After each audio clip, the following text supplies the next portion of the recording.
Just over a decade ago, I sat at Heathrow Airport in London, waiting for a connecting flight taking me back to Africa, paging through a local newspaper. And on page 5, I saw this picture of a young refugee girl in a Democratic Republic of the Congo. And she had a baby on her back. And as I stared at this picture, I could just see the layers of vulnerability that this girl faced. I really believe very few adults would be able to cope with the pressures that that girl faced. It just brought back so many memories to me, right there in London. This girl represented just so many young girls that I knew by name. The last 10 years before that, I cared for dying young girls in their homes, and I knew something about their vulnerabilities. Young girls caring for their mums dying while their hungry siblings are waiting for food. Sometimes standing in a line, waiting for water at 2 o'clock in the morning, just to make sure that their family have got water for the day.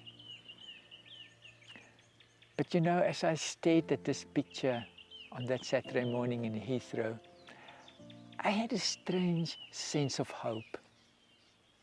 Well, maybe anger and hope. I was just angry for the pain and the injustice I saw in that picture. But for the first time, I had a sense of hope. At that moment, I understood what our Father taught us over the last 2 decades could really have a big impact on so many of these young girls.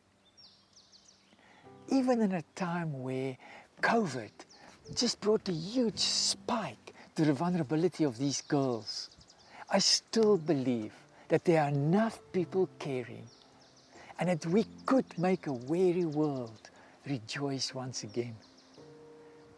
What an incredible message is that as we approach 2020 Christmas, with the message of hope that all of us have, that the Word became flesh and moved into our neighborhood. The verse of Job 29 verse 17 came to my mind. I broke the fangs of the wicked and I snatched the victim out of their teeth. Friends, nothing less is good enough. We cannot continue to patch up the most vulnerable girls when they get wounded. We have to build resilience and prevent them from getting to those most vulnerable places. Places like early age marriages, unwanted pregnancies, falling out of school systems, even child labor. I truly believe with my whole heart that is exactly what the HANDS model is doing. Bringing multi-layered, consistent, ongoing interventions based upon personal, I know you by name, and having a role model. And that has always been the gospel of Hands at Work, one-on-one and deeply personal. There's no shortage of role models among our care workers in a community. All they need is our support. As they accept this challenge, as they embrace this challenge to reach out to the girls in their community, that's what you and I can do. We can support them and we can encourage them as they reach out to these vulnerable girls. You know, the interesting part of my Heathrow experience was that I was so far away from Africa when it happened. And yet, when I saw that picture of that young girl, it penetrated so deeply into me. It actually propelled me into a certain direction.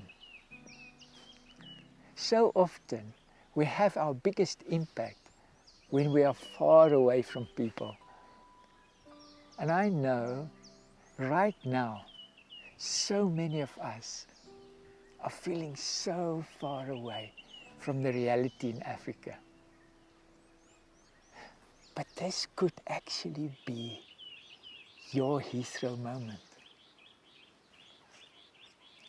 I want to finish off with the scripture that both bring deep gratefulness and action to us.